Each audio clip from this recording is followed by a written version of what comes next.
बिस्मिल्लाहिर्रहमानिर्रहीम। अस्सलामुअलैकुम। अच्छा जी दोस्तों, पिछली वीडियो में हमने जहां अपनी बात का इख्तिताम किया था वो ये था कि आप अल्लाह के रसूल हज़रत मोहम्मद सल्लल्लाहु अलैहि वसल्लम की वालदा हज़रत आमना का इंतकाल मक्का और मदीना के दरमियान अबवा के मुकाम पर हो जाता है। तो चलिए यहीं से करते हैं शुरू।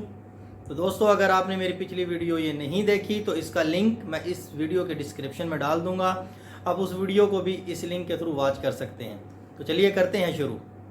अच्छा जी दोस्तों, अबवा के मुकाम पर जब आपकी वालदा का इंतकाल हो जाता है तो यहीं पे आपको दफन कर दिया जाता है। अबवा के मुकाम पर एक पहाड़ी है जहाँ पर आपकी कब्र मुबारक है।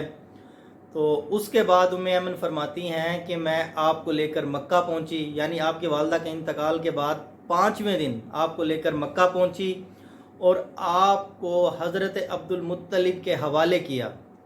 हज़रत अब्दुल मुत्तलिब को अल्लाह के रसूल के यतीम हो जाने का इस कदर सदमा हुआ था कि आपको आपके बेटे अब्दुल्ला की वफ़ात पर भी इतना सदमा ना हुआ।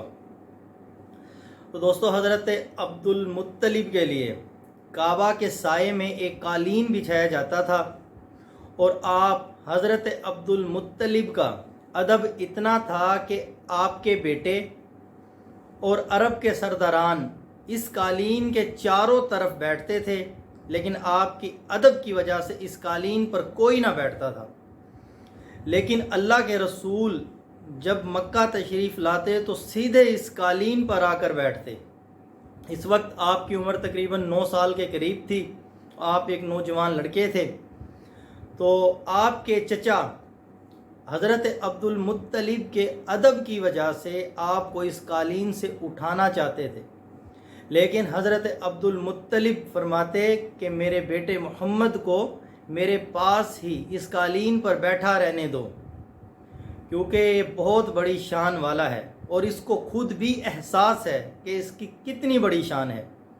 और आप फरमाया करते थे हज़रत अब्दुल मुत्तलिब कि मेरी अल्लाह से ये दुआ है कि मेरे बेटे मोहम्मद को वो रुतबा वो शान मिले जो ना अरब में पहले किसी को मिली और ना बाद में किसी को मिले।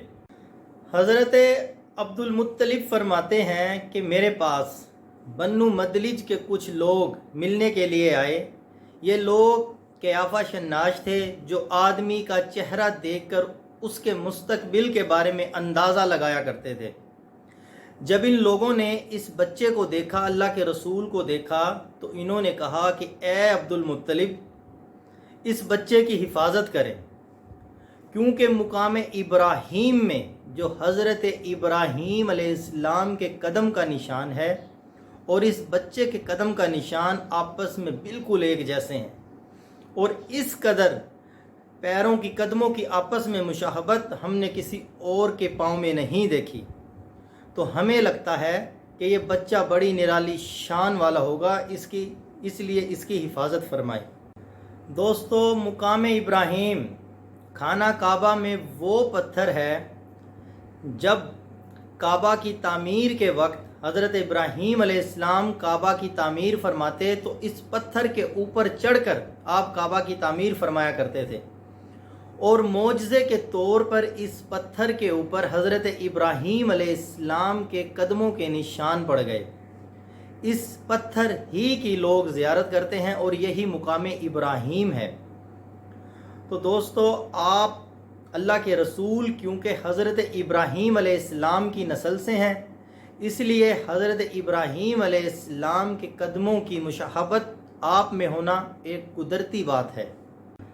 हज़रत अब्दुल मुत्तलिब फरमाते हैं कि मैं एक रोज़ खाना काबा में हिजर अस्वद के पास बैठा था कि मेरे पास नजरान के कुछ ईसाई आए और उनमें एक पादरी भी था। उस पादरी ने मुझसे कहा कि ए अब्दुल मुत्तलिब, हमारी किताबों में कुछ अलामात हैं जो हमें बताती हैं कि इस्माईल की नस्ल से एक नबी, एक आखिरी नबी इस दुनिया में आने वाला है और ये शहर इसका जाए पैदाइश होगा, और इसकी मुख्तलिफ़ अलामात हमारी किताबों में मिलती हैं। अभी वो इन अलामात के बारे में बात करने ही वाला था कि कोई शख्स आप अल्लाह के रसूल को लेकर हज़रत अब्दुल मुत्तलिब के पास आता है। जो ही वो पादरी इस बच्चे को देखता है, अल्लाह के रसूल को देखता है, तो वो चिल्ला उठता है। वो कहता है कि हाँ हाँ, ये वही नबी हैं। वो आपकी आँखें, आपकी कमर और आपके पाँव को देखकर फ़ौरन चिल्ला उठता है और कहता है कि हाँ, ये वही नबी हैं। और मुझसे फरमाते हैं, अब्दुल मुत्तलिब से वो पादरी पूछता है कि ए अब्दुल मुत्तलिब, ये बच्चा आपका क्या लगता है? तो आप हज़रत अब्दुल मुत्तलिब फरमाते हैं कि ये मेरा बेटा है। तो वो पादरी कहता है, ओहो, फिर ये वो नबी नहीं है, क्योंकि हमारी किताबों में जो हमें निशानियां बताई गई हैं वो ये हैं कि वो आखिरी नबी जो इस दुनिया में तशरीफ़ लाएंगे वो यतीम पैदा होंगे। इसके सवाल के जवाब में हज़रत अब्दुल मुत्तलिब फरमाते हैं कि ये दरअसल मेरा पोता है और आप यतीम ही पैदा हुए हैं। आपके वालिद का तो इंतकाल आपकी पैदाइश से पहले ही हो गया था। हज़रत अब्दुल मुत्तलिब की ये बात सुनकर पादरी कहता है कि हाँ, ये हुई ना बात। तो पादरी हज़रत अब्दुल मुत्तलिब को फरमाता है कि ये बच्चा बड़ी शान वाला है, आप इसकी हिफाजत फरमाएं।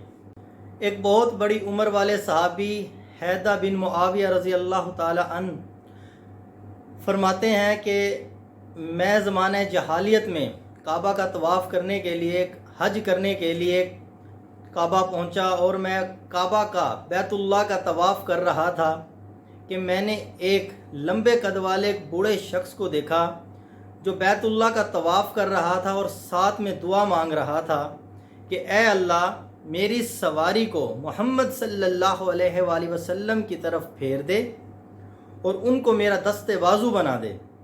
जब मैंने उनको ये शेर पढ़ते हुए सुना, मैंने लोगों से पूछा कि ये कौन है, तो मुझे बताया गया कि आप हज़रत अब्दुल मुत्तलिब बिन हाशिम हैं।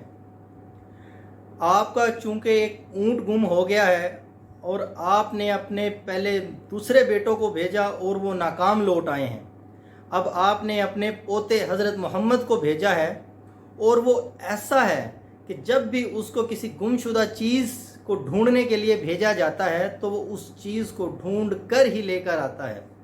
अब चूँकि पोते को गए हुए भी काफ़ी टाइम गुजर गया है और परेशान है, इसलिए अल्लाह से दुआ कर रहे हैं। अभी वो साहबी फरमाते हैं कि हज़रत अब्दुल मुत्तलिब दुआ मांग ही रहे थे कि अल्लाह के रसूल ऊँट को लेकर आ रहे थे। तो आप हज़रत अब्दुल मुत्तलिब हज़रत मोहम्मद सल्लल्लाहु अलैहि वसल्लम से फरमाते हैं कि ए मेरे बेटे, तुम्हारे देर से आने की वजह से मैं इस कदर परेशान हो गया था कि जिसका सदमा मेरे दिल से मुझे लगता है कि कभी ना जाएगा। आप हज़रत अब्दुल मुत्तलिब की बीवी का नाम रुकैया बिनते अबू सैफ़ी था। आप फरमाती हैं कि कुरैश कई साल से खुश्क साली और कहत साली का शिकार थे। तो मैं एक रात ख्वाब में देखती हूँ कि मुझे कोई कह रहा है कि तुम में एक नबी का ज़हूर होने वाला है जिसके ज़रिए तुम्हें ज़िंदगी मिलेगी। हज़रत रुकैया फरमाती हैं कि मुझे ख्वाब में कहा गया कि अपने अंदर एक ऐसे शख्स को तलाश करें जो लंबे कद का हो, गोरे रंग का हो, जिसकी पलकें दराज हों, भवें और आईब्रो आपस में मिली हुई हों। तो वो शख्स अपने पूरे ख़ानदान के साथ निकले और अरब के कुरैश के हर ख़ानदान में से एक शख्स निकले। वो पाक साफ़ हों, खुशबू लगाएं और हिजर असवद को बोसा दें। उसके बाद जिबल अबू कैस पर चढ़ जाएं और जिस शख्स का हुलिया बताया गया है वो आगे बढ़े और अल्लाह रब्बुल इज़्ज़त से दुआ मांगे तो इंशाअल्लाह बारिशें शुरू हो जाएंगी। यूँ हज़रत रुकैया ने सुबह अपना ख्वाब कुरैश के सामने रखा तो उस शख्स को तलाश किया गया जिसमें ये तमाम निशानियाँ हों। तो ये तमाम की तमाम निशानियाँ उन्हें हज़रत अब्दुल मुत्तलिब में मिली। तो इस तरह से हज़रत अब्दुल मुत्तलिब अपने पूरे ख़ानदान के साथ, उस वक्त आपके साथ अल्लाह के रसूल भी थे, आप 9 उम्र थे उस वक्त, और कुरैश के हर ख़ानदान से एक एक आदमी निकला और ख्वाब के मुताबिक उन्होंने अपने आप को पाक साफ़ किया, खुशबू लगाई, हिजर असवद को बोसा दिया और जिबल अबू कैस पहाड़ पर चढ़ गए। اور اس طرح پھر حضرت عبدالمطلب آگے بڑھے اور اللہ رب العزت سے دعا کی، جن کے الفاظ یہ تھے۔ حضرت عبدالمطلب دعا کرتے ہیں کہ اے تمام جہانوں کے پروردگار عالم، اے زمین و آسمان کے مالک، تیرے یہ غلاموں کے غلام اور تیری یہ باندیوں کی باندیاں تیری بارگاہ میں التجا کرتی ہیں کہ ہمیں بارش سے نوازیے، آپ ہمیں بارش عطا فرما دیجیے تاکہ خشک سالی اور قحط سالی ختم ہو۔ آپ فرماتے ہیں کہ یا اللہ، گھوڑے، کھچر، گائیں، جانور ختم ہو گئے، اب جانوں پہ بن آئی ہے، تو آپ ہمیں بارش سے نوازیے، ہم تیرے غلام ہیں، تجھ سے التجا کرتے ہیں۔ ابھی آپ دعا کر ہی رہے ہوتے ہیں کہ بارشیں شروع ہو جاتی ہیں، تمام وادیاں پانی سے بھر جاتی ہیں۔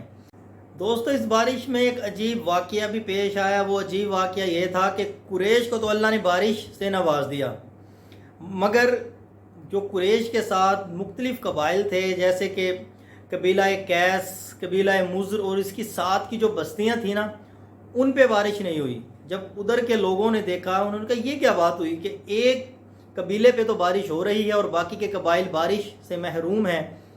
تو ان قبائل کے سرداران اکٹھے ہوئے، تو انہوں نے آپس میں مشورہ کیا کہ یہ جو بارش ہوئی ہے یہ حضرت عبدالمطلب کی برکات کی وجہ سے ہوئی ہے، اللہ نے حضرت عبدالمطلب کی وجہ سے قریش کو بارش سے نوازا ہے۔ تو انہوں نے آپس میں مشورہ کیا کہ کیوں نہ ہم حضرت عبدالمطلب کی بارگاہ میں ان کی خدمت میں حاضر ہوں اور ان سے دعا کی درخواست کریں۔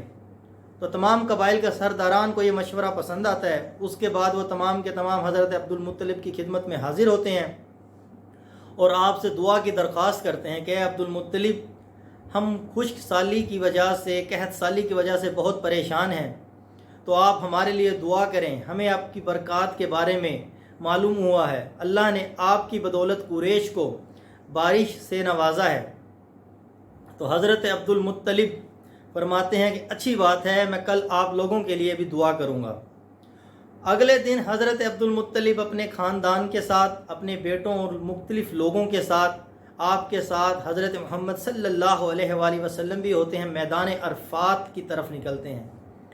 چنانچہ میدان عرفات میں آپ کے لیے کرسی بچھائی جاتی ہے اور گود میں آپ کے پاس اللہ کے رسول ہوتے ہیں اور آپ دعا شروع کرتے ہیں، جس کے الفاظ یہ ہوتے ہیں۔ آپ فرماتے ہیں کہ اے تمام جہانوں کے رب، یہ بنو کیس، قبیلہ کیس اور قبیلہ مضر کے لوگ تیری بارگاہ میں اپنی کمزوریوں کی شکایت کرتے ہیں۔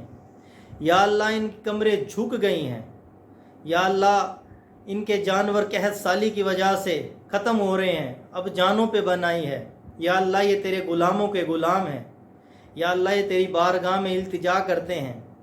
اے آسمانوں کے مالک، اے بارشوں کے مالک، اے چمکنے والی کڑکنے والی بجلی کے مالک، تو اپنی رحمت ان پر فرما اور آسمان سے بارش نازل فرما تاکہ ان کی وادیاں سر و شاداب ہوں اور ان کو خوشحالی نصیب ہو۔ یا اللہ، تو اپنے غلاموں پہ رحم فرما۔ تو ابھی آپ دعا مانگ ہی رہے ہوتے ہیں کہ ایک بادل کا ٹکڑا اڑتا ہے اور حضرت عبدالمطلب کی طرف آتا ہے اور پھر وہ دوسری طرف کو مڑ جاتا ہے، یعنی بنو قبیلہ کیس اور قبیلہ مضر کی طرف مڑ جاتا ہے۔ تو حضرت عبدالمطلب فرماتے ہیں کہ اے قبیلہ کیس کے لوگوں اور قبیلہ مضر کے لوگوں، جاؤ، اللہ نے تمہیں بارش سے نواز دیا۔ جب وہ لوگ اپنی بستیوں میں پہنچتے ہیں تو وہاں بارشیں شروع ہو چکی ہوتی ہیں۔ تو دوستو، ابھی اس کا حصہ مزید آگے جاری ہے، تو انشاءاللہ اس کا باقی کا حصہ آپ دوستوں کے ساتھ آنے والی ویڈیو میں شیئر کریں گے۔ تب تک کے لیے اپنا خیال رکھیے گا، فی امان اللہ، دعاؤں میں یاد رکھیے گا۔ اللہ حافظ۔